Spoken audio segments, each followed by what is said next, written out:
और क्या। चलिए शुरू करते हैं।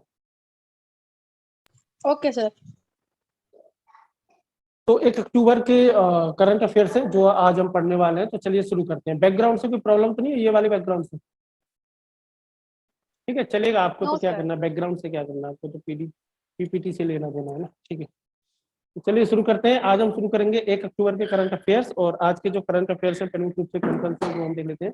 तो पहले one sun one world one grid, यानी कि वन सन वन वर्ड की सूर्य, ठीक है, वर्ड यानी दुनिया सक्षम कार्यक्रम। तो एक सरकार द्वारा चलाया जा रहा है, एक प्रोग्राम है, एक कार्यक्रम है, जिसके बारे में हम देख लेंगे कि क्या है क्या नहीं है। नेक्स्ट है जिला अस्पतालों की प्रदर्शन मूल्यांकन रिपोर्ट।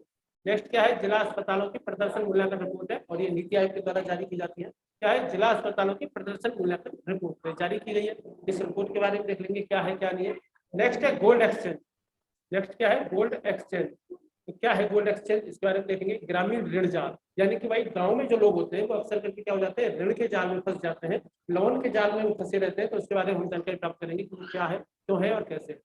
नेक्स्ट है वरिष्ठ नागरिकों के लिए सेकंड पोर्टल एक बनाया हुआ है वरिष्ठ नागरिकों के लिए, और जहाँ पे वरिष्ठ नागरिकों के लिए तरीके से वन स्टॉप सॉल्यूशन की तरह है, जहाँ पे उनको कई सारी चीजें मिल सकती है। इवन को रोजगार भी यदि प्राप्त करना चाहे तो रोजगार भी उनको प्राप्त करना मिल सकता है। इसके अलावा 1 अक्टूबर को क्या था, 1 अक्टूबर को था आपका राष्ट्रीय अंतर्राष्ट्रीय वृद्धजन दिवस था। ठीक है, तो इसके अलावा एक जानकारी अभी देखेंगे। नेक्स्ट है right livelihood award. Right livelihood award, तो ये एक तरीके से इसको छोटा नोबेल पुरस्कार कह सकते हैं। तो इसके बारे में हम देखेंगे। Green term loan, green term loan यानी कि क्योंकि आप पृथ्वी के लिए कुछ करोगे, क्योंकि आप पृथ्वी को हरी भरी बनाने के लिए कुछ करोगे, उन शर्तों के ऊपर जो लोन दिया जा रहा है उसको कहते हैं ग्रीन टर्म लोन। उसको हम देख लेंगे। नेक्स्ट है शिवाजी गणेशन। तो ये साउथ के क्या है, एक एक्टर है, बहुत ही फेमस एक्टर है। ठीक है, तो इनकी डेथ हो गई थी काफी समय पहले, तो गूगल द्वारा डूडल बनाकर के श्रद्धांजलि अर्पित की, तो इनके बारे में देखेंगे। नजला बॉडियन रोम धाने, ये ट्यूनिसिया की प्रथम महिला प्रधानमंत्री बनी है। ट्यूनिसिया की क्या बनी है, प्रथम महिला प्रधानमंत्री बनी है ये। और इससे पहले क्या थी, ये कॉलेज उच्च शिक्षा को संभाला और अब ये प्रधानमंत्री बन गई है ट्यूनिसिया की। ट्यूनिसिया कहाँ पे आपका, और ट्यूनिसिया के बारे में देखेंगे। इटली के साथ समुद्री सीमाएं जो है वो साझा करता है। ठीक है, तो ये आज की न्यूज है हमारी। इन न्यूजों को आज हम देखने वाले हैं। तो चलिए शुरू करते हैं पहली न्यूज से। पहली न्यूज है वन सन वन वर्ड और वन ग्रिड। ये प्रोजेक्ट है जिसका नाम है वन सन वन वर्ड और वन ग्रिड। भारत और ब्रिटेन द्वारा आगामी COP26 क्या होता है, कॉन्फ्रेंस ऑफ पार्टीज, यानी कि मंत्री स्तरीय सम्मेलन को कहते हैं CO। तो COP26 में COP26 में one sun one world one grid को लेकर एक संयुक्त घोषणा की जा सकती है। तो क्या की जा सकती है, एक संयुक्त घोषणा की जा सकती है भारत और ब्रिटेन द्वारा आगामी COP26 में one sun one world one grid project को लेकर के। संयुक्त राष्ट्र जलवायु परिवर्तन सम्मेलन या COP26 का आयोजन 31 अक्टूबर से 12 नवंबर के बीच स्कॉटलैंड में होने वाला है। तो हमारा जो ये क्या है, यूएन जो है हमारा, और जो क्लाइमेट चेंज कॉन्फ्रेंस जो है वो आपकी, ठीक है, ये क्या कर रही है, COP26 का आयोजन होगा, और ये 31 अक्टूबर से 12 नवंबर के बीच होगा। कहाँ पे होगा, स्कॉटलैंड में होगा। तो यहाँ पे इसकी घोषणा किए जाने की संभावना है भारत और किसके द्वारा, ब्रिटेन के द्वारा। ठीक है, one sun one world one grid की अवधारणा को ब्रिटेन ने ग्रीन ग्रिड के रूप में प्रस्तुत किया है। और ब्रिटेन ने इस अवधारणा को किस रूप में प्रस्तुत किया है, ग्रीन ग्रिड के रूप में प्रस्तुत किया है। इसका उद्देश्य दुनिया भर में सौर ऊर्जा की आपूर्ति करने वाला एक ट्रांसनेशनल बिजली ग्रिड विकसित करना है। और इसका उद्देश्य क्या है कि दुनिया भर में सौर ऊर्जा की आपूर्ति करने वाला एक ट्रांसनेशनल बिजली ग्रिड। ट्रांसनेशनल बिजली ग्रिड का मतलब होता है जो एक कई मल्टीपल देशों में जो काम करेगा, जो क्या काम करेगा, एक से ज्यादा देशों में जो काम करेगा, ऐसा जो है वो ट्रांसनेशनल बिजली ग्रिड विकसित करना इसका उद्देश्य है। इसकी जो अवधारणा है वो द सन नेवर सेट्स, यानी कि सूरज कभी अस्त नहीं होता के तहत इसकी अवधारणा ली गई है। कि जैसे सूरज कभी अस्त नहीं होता है, पूरी दुनिया में कभी अस्त नहीं होता भाई, यदि भारत में हो गया तो कहाँ पे शुरू हो जाएगा वो, अमेरिका में सूरज उगाएगा। और यदि और कहीं पंजाब सूबे में, सॉरी पंजाब सूबा कह रहा हूँ, अमेरिका में यदि छिपेगा तो भारत की तरफ, यानी कि पृथ्वी में एक हिस्से में दिनों रात रहता है। तो ऐसे ही हम one nation one sun one world one grid बनाएंगे, जो दुनिया भर के सभी देशों में क्या करेगा, बिजली पहुंचाएगा। विश्व बैंक के तकनीकी सहायता कार्यक्रम के तहत शुरू, और इसको किस तरीके से शुरू किया गया है, विश्व बैंक के तकनीकी सहायता कार्यक्रम के तहत इसको शुरू किया गया है।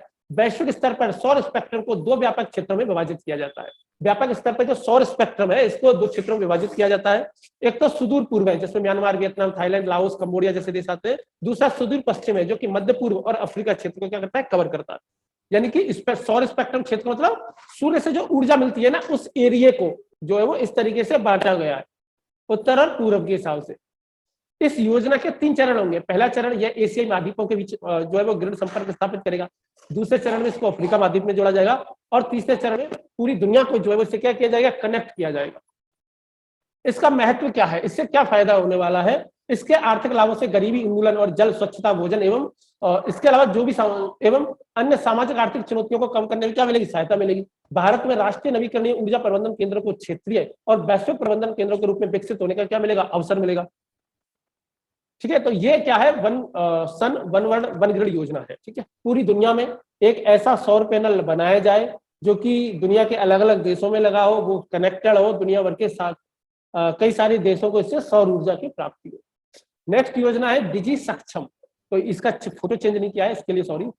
हाल ही में केंद्रीय श्रम मंत्रालय और माइक्रोसॉफ्ट इंडिया ने संयुक्त रूप से युवाओं की रोजगार क्षमता बढ़ाने के लिए एक डिजिटल कौशल मंच डिजी सक्षम का शुभारंभ किया है। हाल ही में केंद्रीय श्रम मंत्रालय और माइक्रोसॉफ्ट इंडिया ने संयुक्त रूप से युवाओं की रोजगार क्षमता को बढ़ाने के लिए एक डिजिटल कौशल मंच डिजी सक्षम का शुभारंभ किया। किसने शुरू किया है? केंद्रीय श्रम मंत्रालय ने। और केंद्रीय श्रम मंत्रालय ने किसके साथ मिलकर के किया है शुरू? केंद्रीय श्रम मंत्रालय। हाँ, केंद्रीय श्रम मंत्रालय ने किसके साथ मिलकर के शुरू किया है? और माइक्रोसॉफ्ट इंडिया।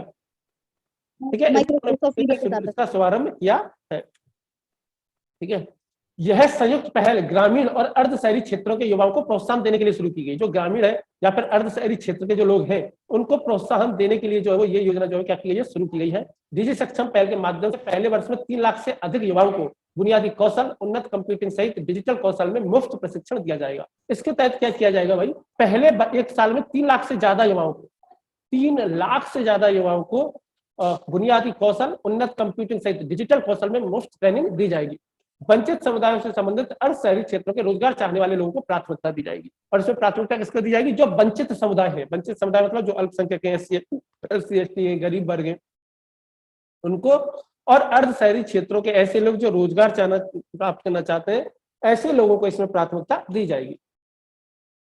ठीक है, देश भर में SC ST के लिए मॉडल कैरियर केंद्रों और राष्ट्रीय कैरियर सेवा केंद्रों में प्रशिक्षण का आयोजन किया जाएगा। और ये जो ट्रेनिंग जो दी जाएगी ये कहां पर दी जाएगी? मॉडल कैरियर केंद्र जो बने हुए देश में उनको वहां पर दी जाएगी, और राष्ट्रीय कैरियर सेवा केंद्र बने हुए वहां पर ये ट्रेनिंग दी जाएगी। Aga Khan rural support programme India द्वारा लागू किया जाएगा। और ये जो डिजी सक्षम जो प्रोग्राम है ये किसके द्वारा लागू किया जाएगा? Aga Khan rural support programme India के द्वारा इसको लागू किया जाएगा।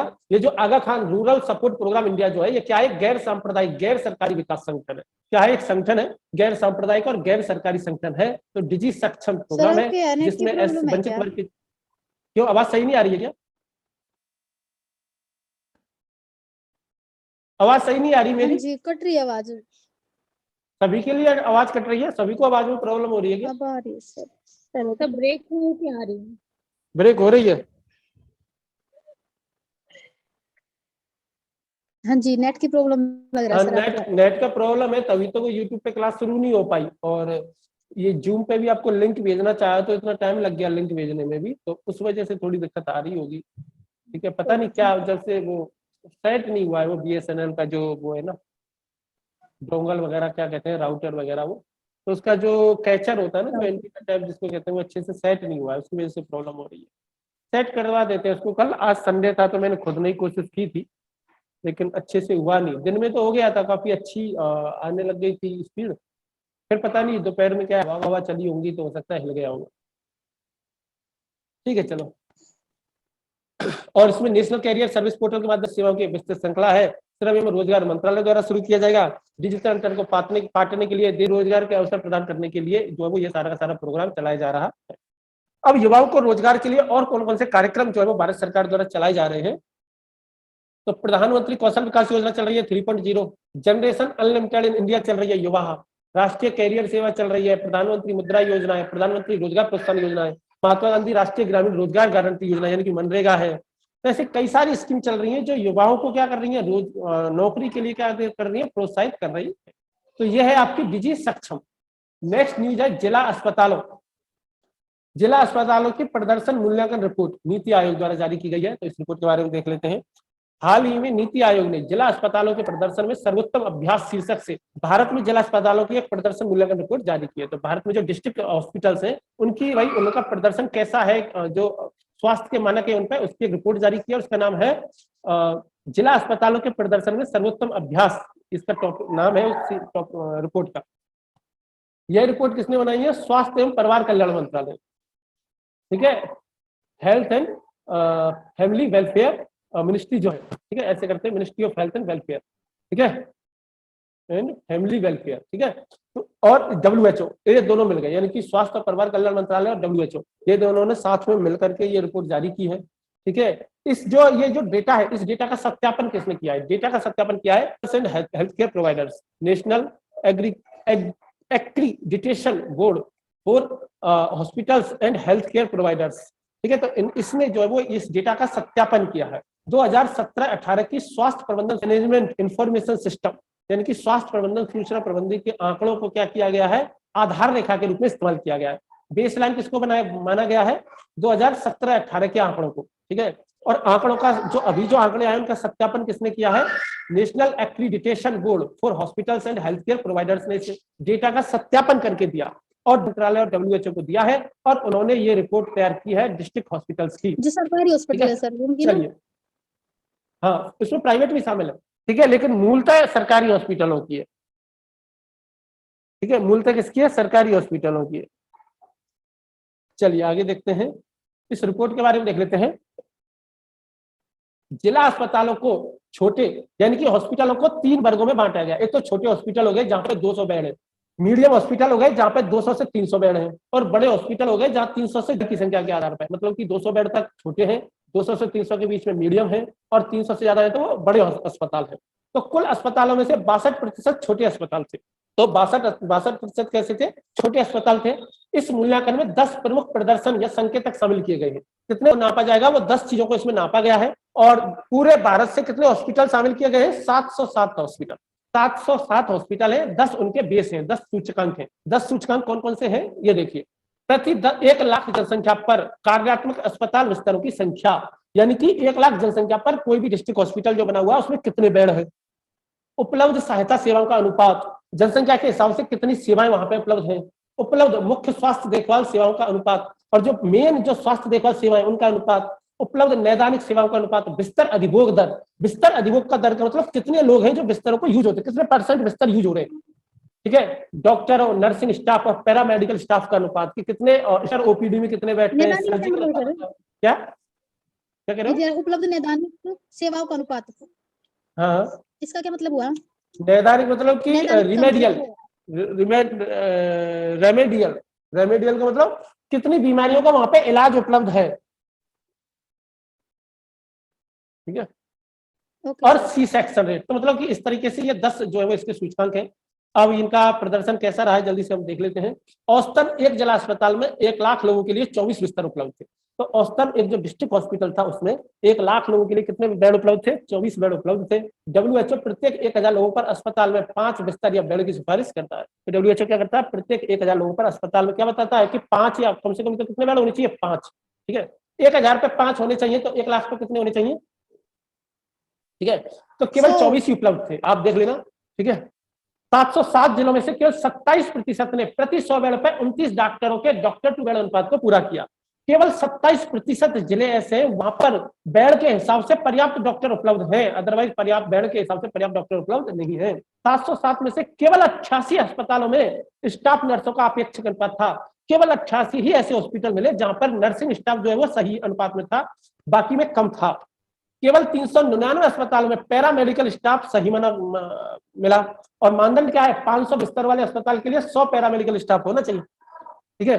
प्रत्येक जिला अस्पताल में औसतन 11 सपोर्ट सर्विस विद्यमान है। सभी नैदानिक परीक्षण सेवाएं उपलब्ध कराने के मानदंड को जो है वो पूरा किया था केवल 21 अस्पतालों ने। 707 में से 182 अस्पतालों में 90% या उससे अधिक बेड उपयोग में थे, समझ लो। 707 में से 182 ऐसे हॉस्पिटल है जहां 90% से ज्यादा बेड जो है वो उपयोग में थे। और 80 से 85% की जो बेड ऑक्यूपेंसी होती है वो आदर्श स्थिति मानी जाती है। जिला अस्पताल में औसतन एक डॉक्टर 27 ओपीडी मरीजों को देखता है। देखो इन आंकड़ों पे कोई सवाल नहीं आएगा, लेकिन जब भारत की स्वास्थ्य सेवा है, इसके ऊपर मेंस में कोई क्वेश्चन आ गया, ठीक है, इसमें यदि मेंस में क्वेश्चन आ गया तो क्या होगा कि उसमें जो निबंध आ गया मान लो भारत की स्वास्थ्य सेवा प्रणाली पे, तो वहां पे इन सारी डेटाओं को एक आध बार लिख सकते हैं। अब भारत में सार्वजनिक स्वास्थ्य सेवा के बारे में देख लेते हैं। तो सार्वजनिक स्वास्थ्य और स्वच्छता, अस्पताल और औषधालय राज्य के विषय है। ठीक है, हमारे पास 3 प्रकार के विषय होते हैं बढ़ती सूची। तो राज्य के विषय क्या क्या है? सार्वजनिक स्वास्थ्य और स्वच्छता, अस्पताल और औषधालय। औषधालय किसको कहते हैं? जहां दवाइयां मिलती है। केंद्र कौन कौन सी योजनाएं चला रहा है? राष्ट्रीय स्वास्थ्य मिशन चला रहा है, आयुष्मान भारत जैसी केंद्र प्रायोजित योजनाएं चला रहा है। ठीक है, समवर्ती सूची के विषय क्या क्या है? जीवन संबंधी आंकड़े, चिकित्सा, शिक्षा, औषधि प्रशासन, ये सब समवर्ती सूची के विषय है। अब भारत में स्वास्थ्य सेवाओं का डिजिटलीकरण किए जाने की कोशिश की जा रही है। तो इसके लिए राष्ट्रीय डिजिटल स्वास्थ्य मिशन चल रहा है। ठीक है, आरोग्य सेतु ऐप शुरू किया गया है। किसके लिए? स्वास्थ्य सेवाओं का डिजिटलीकरण जो है वो करने के लिए। राष्ट्रीय स्वास्थ्य नीति 2017 ये क्या कहती है? अच्छी गुणवत्ता वाली स्वास्थ्य 2025 तक जीडीपी के 2.5% तक बढ़ाना प्रस्तावित है। इसके अलावा ये जो नीति है ये आयुष प्रणालियों के त्रिआयामी एकीकरण की परिकल्पना करती है, जिनमें औषधि प्रणालियों में क्रॉस रेफरेंस, सहिष्णुता और एकीकरण प्रथाओं को शामिल किया गया है। तो ये थी आपकी जिला अस्पतालों पर रिपोर्ट। ठीक है, तो देख लेना इसको अच्छे से, कोई बहुत बड़ी बात नहीं है, बस कौन किसने और कैसे बनाई है ये सबसे ज्यादा इंपॉर्टेंट है।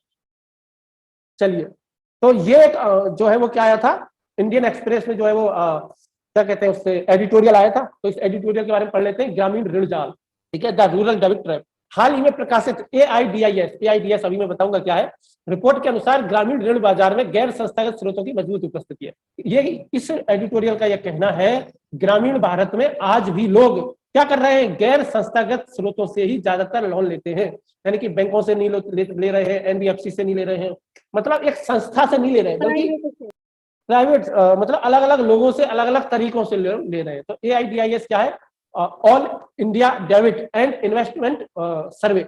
All India debit and investment survey Bharat में प्रतिनिधि डेटा स्रोतों में से एक है, जो राष्ट्रीय सांख्यिकी कार्यालय द्वारा आयोजित कराया जाता है। मतलब कहने का मतलब यह है कि ग्रामीण भारत के ये आंकड़े कहां से मिलते हैं? तो ये आंकड़े किससे मिलते हैं? अखिल भारतीय ऋण और निवेश सर्वेक्षण ये भारत आंकड़े उपलब्ध करवाता है। किसको? राष्ट्रीय सांख्यिकी कार्यालय को। जिन आंकड़ों से हमें यह पता चलता है कि आज भी ग्रामीण क्षेत्रों में ग्रामीण भारत में लोग जो है ज्यादातर प्राइवेट क्षेत्रों से या गैर संस्थागत स्रोतों से लोन ले रहे हैं।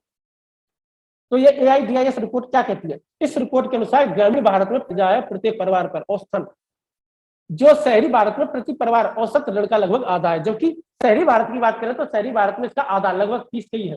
लगभग 18% ग्रामीण परिवार संस्थागत ऋण एजेंसियों की, 10.2% गैर संस्थागत एजेंसियों की और 7% दोनों की ऋणी है। यानी कि कहने का मतलब क्या है कि भाई जो 18% ग्रामीण परिवार है ना, ये इन्होंने लोन ले रखा है। ठीक है, इनमें से 10% ने गैर संस्थागत एजेंसियों से ले रखा है और संस्थागत से, मतलब 17% ने संस्थागत से, 10% ने गैर संस्थागत से और 7% ने दोनों से ले रखा। संस्थागत ऋण की हिस्सेदारी शहरी भारत में 87% है और ग्रामीण भारत में 66% है। यानी कि बैंकों से, एनबीएफसी से जो प्रॉपर जहां से लोन ले सकते हैं, शहरों में 87% लोग प्रॉपर चैनल से लोन लेते हैं, जबकि ग्रामीण भारत में केवल 66% ही जो है वो प्रॉपर चैनल से लोन लेते हैं। ठीक है, तो ये थी आपकी ये रिपोर्ट थी एआईडीआईएस ग्रामीण ऋण जाल। इसमें आप ये पढ़ सकते हैं इसमें सुधार कैसे किए जा सकते हैं, ग्रामीण लोगों को कैसे बचाया जा सकता है इससे, इसके नुकसान क्या है, फायदे क्या है, वो सारी चीजें। ठीक है, चलिए नेक्स्ट न्यूज देख लेते हैं। Gold exchange. तो क्या है गोल्ड एक्सचेंज? भारतीय प्रतिभूति और विनिमय बोर्ड, सेबी इसको कहते हैं, security and exchange board of India, ने गोल्ड एक्सचेंज की स्थापना के लिए नियमों को अंतिम रूप दे दिया। भारतीय प्रतिभूति और विनिमय बोर्ड सेबी ने गोल्ड एक्सचेंज की स्थापना के लिए नियमों को क्या दे दिया है? अंतिम रूप दे दिया है।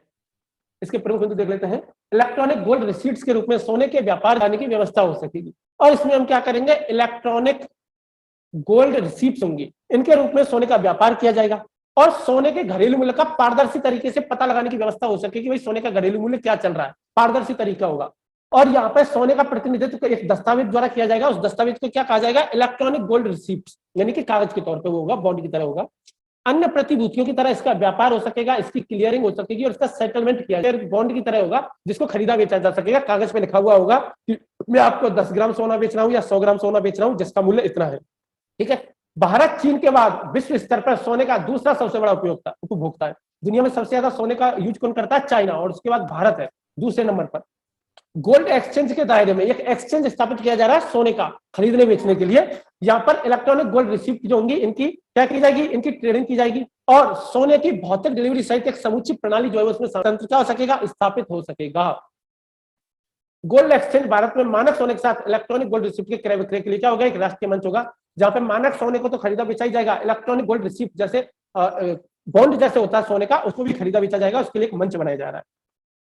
इसमें 1 किलोग्राम सोना, 100 ग्राम, 50 ग्राम, 5 ग्राम, 10 ग्राम, इस तरीके के होंगे। 5 ग्राम कूपन का हो जाएगा, 10 ग्राम बॉन्ड आ जाएगा। 800 से 900 टन। भारत में सालाना सोने की मांग कितनी है? 800 से 900 टन है। ठीक है सर, इसमें एक आदमी के लिए कुछ लिमिट है कि इतना सोने का बॉन्ड्स खरीद हाँ सकता हाँ है? बिल्कुल बिल्कुल बिल्कुल है, बिल्कुल है। और इसको मैं हालांकि पहले एक बार पढ़ा चुका हूं, लेकिन बिल्कुल फिर है। इसमें डिपेंड करता है कि वो कॉर्पोरेट है कि हिंदू अनडिवाइडेड फैमिली है, हिंदू अविभाजित परिवार है। ठीक है, तो ये इसमें है, इसमें लिमिट्स है कि कौन कितना सोना खरीद सकता है। ठीक है, नेक्स्ट ये पोर्टल और पढ़ लेते हैं जल्दी से, क्योंकि फिर 8 मिनट में क्लास का वो जूम की लिंक खत्म हो जाएगी, तो दोबारा सेम लिंक से आप ज्वाइन कर लेना। वरिष्ठ नागरिकों के लिए सेकंड पोर्टल है, तो सेकंड पोर्टल के बारे में जान लेते हैं। रोजगार के अवसरों की तलाश, ऐसे बुजुर्ग लोग जो रोजगार चाहते हैं उनके लिए एक मंच, एक ऑनलाइन मंच बना दिया गया, एक पोर्टल बना दिया गया। इस पे वो अपना नाम वगैरह डाल देंगे, इस पे वो रजिस्ट्रेशन कर देंगे, और वो क्या हो जाएगा, यदि उनको वो यदि कोई कंपनी उनके लिए रोजगार चाहिए होगी, किसी कंपनी को एम्प्लॉय चाहिए होंगे, तो वो वहां से उन बुजुर्ग लोगों को अपने यहाँ भर्ती कर सकती है। यानी बुजुर्ग लोगों के लिए नौकरी देने वाला ये पोर्टल बनाया गया है। ठीक है, ये पोर्टल विकसित किसके द्वारा किया गया है? सामाजिक न्याय एवं अधिकारिता मंत्रालय द्वारा। ठीक है, जो कि वजीफे वगैरह देता है ना ये। और इसका फुल फॉर्म क्या है इस पोर्टल का? सीनियर एबल सिटीजन फॉर री employment in dignity. Senior able citizen for री एम्प्लॉयमेंट इन डिग्निटी इस सेकंड पोर्टल का फुल फॉर्म है। अंतर्राष्ट्रीय वृद्धजन दिवस, अंतर्राष्ट्रीय बुढ़ापा दिवस आप आम भाषा में कह सकते हो, देसी भाषा में, प्रत्येक वर्ष 1 अक्टूबर इस पोर्टल पर पंजीकरण कर सकते हैं, और रोजगार के लिए और कोई भी नौकरी के लिए क्या कर सकते हैं? आवेदन जो है वो कर सकते हैं। रोजगार पोर्टल न केवल रोजगार चाहने वाले वरिष्ठ एजेंसी व्यक्तियों को भी सेवा प्रदान करेंगे। यानी कि वरिष्ठ नागरिकों ने तो आवेदन कर दिया, अब यहाँ से जो नौकरी देने वाले हैं, स्वयं सहायता समूह हो गए, कोई भी एजेंसी है, कोई व्यक्ति है जो कि उनको नौकरी देना चाहता है, वो भी इस पोर्टल पे क्या कर सकता है? ज्वाइन कर सकता है, लॉगिन कर सकता है, और वहां से वो दे सकता है। इस प्लेटफॉर्म के विकास के लिए 10 करोड़ रुपए की राशि दी गई है, और रखरखाव हेतु प्रत्येक 5 वर्षों के लिए प्रतिवर्ष 2 करोड़ रुपए इस पोर्टल के लिए दिए जाएंगे। ये जो पोर्टल जो बनाया गया है ना, ये किसकी सिफारिशों के आधार पर बनाया गया है? वरिष्ठ नागरिकों हेतु स्टार्टअप पर अधिकार प्राप्त विशेषज्ञ समिति, इसने उसने सिफारिश की थी इस पोर्टल के लिए, तो उसकी सिफारिशों के आधार पर यह पोर्टल बनाया गया है बुजुर्गों के लिए। इसकी आवश्यकता क्यों थी, क्यों बनाया गया है ये पोर्टल? इसलिए बनाया गया है क्योंकि एक संस्था है longitudinal ageing studies of India, इससे ज्यादा वरिष्ठ नागरिक हो जाएंगे। वर्तमान में पूरे भारत में लगभग 120 मिलियन बुजुर्ग नागरिक है, 60 साल से ऊपर है, और इसमें 50% से अधिक वरिष्ठ नागरिक सक्रिय है, जो काम करना चाहते हैं, एक्टिव है, उनके पास अनुभव है, उनके पास समय है, उनके पास ऊर्जा है, और उसका उपयोग किसी भी व्यापारिक उद्यम के द्वारा किया जा सकता है। तो वो कहते हैं कि भाई हमको नौकरी उनको जो है वो नौकरी दी जा सकती है। बुजुर्गों के लिए सरकार द्वारा और कौन कौन सी पहले चल रही है? टोल फ्री हेल्पलाइन नंबर 14567, बुजुर्ग लोग यहाँ पे फोन कर सकते हैं, उनकी सारी सुविधाएं होंगी। इसके अलावा सेज है, सीनियर केयर एजिंग, एक और पोर्टल बनाया हुआ है, जहां पर बुजुर्गों के लिए जो कुछ भी सामान चाहिएगा वो सब एक ही जगह पे मिल जाएगा, सेज पोर्टल। इसको मैं पहले पढ़ा चुका हूँ सेज पोर्टल को।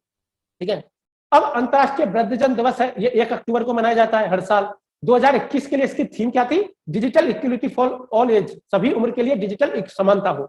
और 2021 से 2030 को स्वस्थ वृद्धावस्था दशक भी क्या है घोषित किया है, किसने? संयुक्त राष्ट्र महासभा ने। ठीक है, चलिए नेक्स्ट है right livelihood award. The right livelihood award है, तो दिल्ली में स्थित एक पर्यावरण संगठन है जिसका नाम है legal initiative for forest and environment, life, को यह अवार्ड दिया गया है 2021 का। ठीक है, लाइफ एक संस्था है, legal initiative for forest and environment, उसको राइट लाइवलीहुड अवार्ड दिया गया है 2021 का। इसलिए दिया गया है संवेदनशील समुदायों की आजीविका की रक्षा करने के लिए और स्वच्छ पर्यावरण का दावा प्रस्तुत करने के लिए दिया गया है।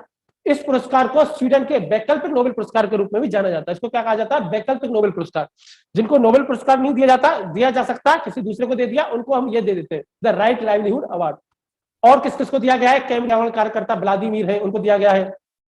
कनाडा के स्वदेशी अधिकार रक्षक फ्रेडा ह्यूसन है, उनको दिया गया है। ठीक है, और ये किस लिए दिया जाता है? दुनिया भर की समस्याओं, वैश्विक समस्याओं को हल करने वाले लोगों को दिया जाता है। इस पुरस्कार के तहत विजेताओं को 1 मिलियन स्वीडिश क्राउन दिए जाते हैं, और एक लॉरेट्स होता है, ठीक है, वो जो है वो प्रदान किया जाता है, ठीक है।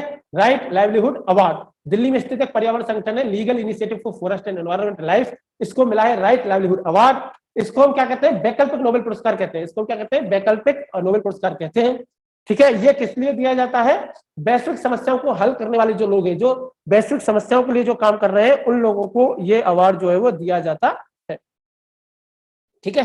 चलिए नेक्स्ट न्यूज है ग्रीन टर्म लोन। तो ग्रीन टर्म लोन के बारे में हम किसमें पढ़ेंगे, आप इसी अभी में जो है ये, चूंकि ये खत्म होने वाली है ये मीटिंग जूम की, तो सेम लिंक से आप दोबारा ज्वाइन हो जाना, मैं अभी इसको एंड कर रहा हूं, ठीक है। सेम लिंक से दोबारा ज्वाइन कर लेना।